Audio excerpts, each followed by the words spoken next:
एक सचिवालय, तहसील और हमारा ये ITI और महिला कॉलेज, सड़कों का निर्माण, इस तरीके के बहुत काम कराए जो किसी सरकार पे नहीं। हुड्डा साहब के मुकाबले तो किसी ने आज तक कोई इतने विकास कार्य कराए नहीं। और बाबा जलेब खां के राज में विकास कार्य हुआ, हतीन में ऐसी बात नहीं है। आप नहीं हुए, भाजपा में नहीं हो रही विकास कार्य, भाजपा राज में तो गुंडा राज।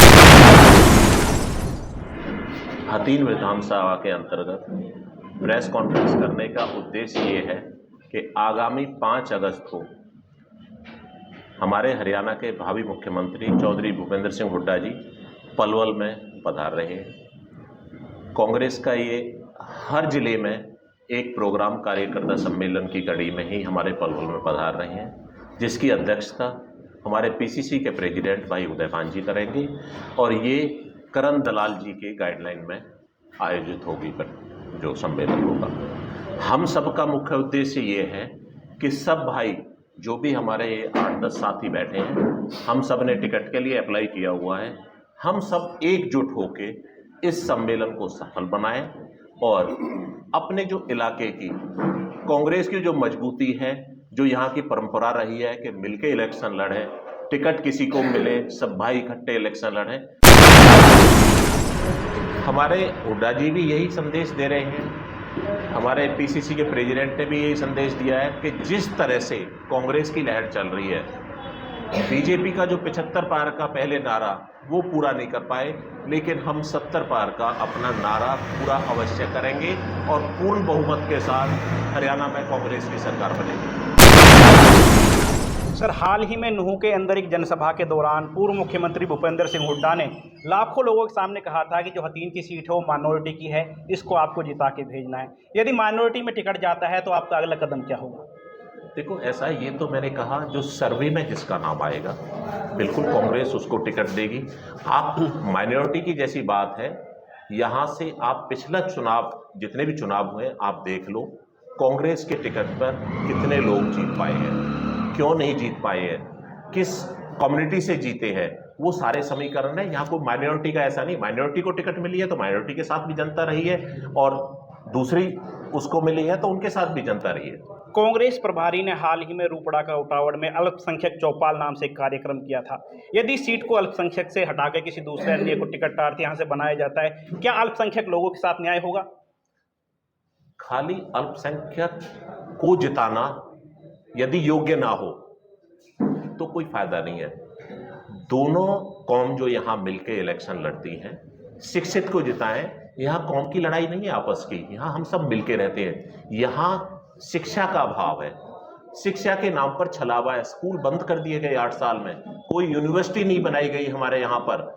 किसी भी क्षेत्र के विकास के लिए शिक्षा का उत्थान जरूरी है। जब बच्चे शिक्षित होंगे तो उन्हें रोजगार के लिए अब भटकना नहीं पड़ेगा, वो अपने आप क्वालिफाई करेंगे। तो सबसे पहला उद्देश्य है शिक्षा।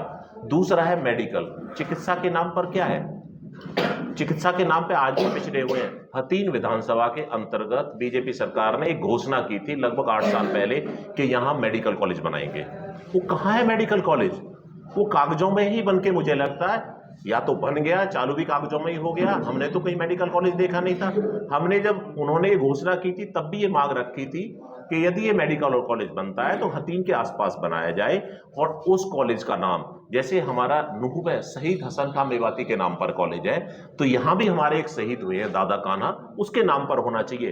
पर वो दादा कान्हा के नाम पर तो तब होगा जब कॉलेज ही नहीं है। तो हमारे ये भी एक मांग है, हुड्डा साहब से बात भी हुई है कि वो कॉलेज, मेडिकल कॉलेज हतीन के आसपास ही बनाया जाए। हमारे यहाँ से निर्दलीय विधायक बाबा जलेब खां थे, उनके राज में भले ही वे कांग्रेसी ना रह के हमारे हुड्डा साहब ने इतने विकास कार्य कराए। हतीन में एक सचिवालय, तहसील और हमारा ये ITI और महिला कॉलेज, सड़कों का निर्माण, इस तरीके के बहुत काम कराए जो किसी सरकार पे नहीं। हुड्डा साहब के मुकाबले तो किसी ने आज तक कोई इतने विकास कार्य कराए नहीं। और बाबा जलेब खां के राज में विकास कार्य हुआ, हतीन में ऐसी बात नहीं है। आप जो कह रहे हो कि भाई यहाँ विकास कार्य नहीं हुए, भाजपा में नहीं हो रही विकास कार्य, भाजपा राज में तो गुंडा राज है। सर जी, विशेष तौर से देखा जाए तो हथीन विधानसभा में बिजली पानी की लचर व्यवस्था है, क्या कहेंगे इसको लेकर? आप लोगों ने विपक्ष के नेता के तौर पर क्या कदम उठाए कभी? हमने इस नाते हम सभी तीनों चारों भाइयों ने राज्यपाल के नाम ज्ञापन भी दिया था। हथीन में पानी की समस्या इतने उस पे है, चरम सीमा पर है, क्योंकि यहाँ पीने के लिए पानी के लिए लोग बहुत तरस रहे हैं और बिजली की समस्या रात को 2-2 3-3 घंटे कट रहता है। इन्होंने तो बिजली ना हुड्डा साहब ने कांग्रेस सरकार में थर्मल प्लांटों का निर्माण किया था। इस सरकार ने तो और हमारी बिजली बनाने की बजाय इन्होंने तो बेचने का काम किया है सरकार ने तो यहाँ। और पानी का सुनो, पानी का तो ना बड़ी बड़ी लाइनों में ना यहाँ के जो कुछ आदमी हैं, कुछ गांवों के किसानों ने उसमें वाल सुराख कर करके और यहाँ इतनी तानाशाही हुई पड़ी है, अफसरशाही खत्म है हथीन में।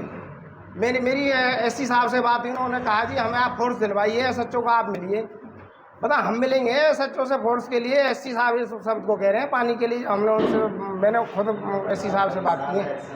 ठीक है, और पूछो आप। और हुड्डा साहब ने तो विकास कार्य जो करिए है ना के प्रति देश और प्रदेश की जनता, खासतौर से अभी जो आने वाले चुनाव हैं, जैसे हरियाणा में चुनाव, हरियाणा की जनता अपना पूरी तरीके से मन बना चुकी है कांग्रेस पार्टी को सत्ता में लाने के लिए। ना वो ये देखेंगे लोग के सामने कैंडिडेट कौन है, ना ये देखेंगे इस आदमी ने क्या काम किया है, सिर्फ एक योग्यता और पार्टी का मामला देखते हुए मुझे ये लग रहा है कि पार्टी हमारी 70 पार का नारा लेके चलेगी और 70 पार हम 100% पूरा करेंगे। और जहाँ तक कुछ मुद्दों की बात है, बिना इतिहास के राजनीति नहीं चलती। इंग्लिश का दोहा है, without history no root in politics. हथीन का आप इतिहास उठा के देख लें।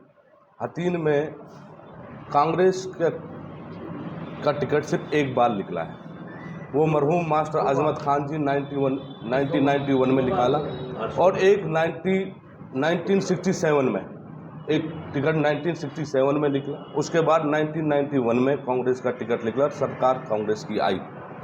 और उस दौरान से अगर आप काम की गिनती विकास की बात करके देखें, जब मिलान हुआ कि कैंडिडेट कांग्रेस का यहाँ से बना और सरकार कांग्रेस की बनी, तो आप विकास की अगर बात करें तो आप नोट कर लीजिए, हथीन में विकास का सबसे पहला काम आप ये लगा लीजिए, हथीन में पॉलिटेक्निकल कॉलेज बहुत बड़ा काम था, नीलोखेड़ी के बाद में दूसरा पॉलिटेक्निकल कॉलेज बना, ITI हो, बस स्टैंड हुआ, जहाँ तक की बात है इंडस्ट्रियल एरिया उसी टाइम बना, सब डिवीज़न उसी time I, rest house Haryana में 2 डॉर्मेट्री बने, एक चौधरी कैप्टन अजय यादव सिंह ने बनवाया रेवाड़ी में, दूसरा हथीन में है जो डबल मंजिल बना। पूरे हरियाणा में 90 कॉन्स्टिट्यूंसियों में 2 डबल डॉर्मेट्री रेस्ट हाउस बने, PWD रेस्ट हाउस बना।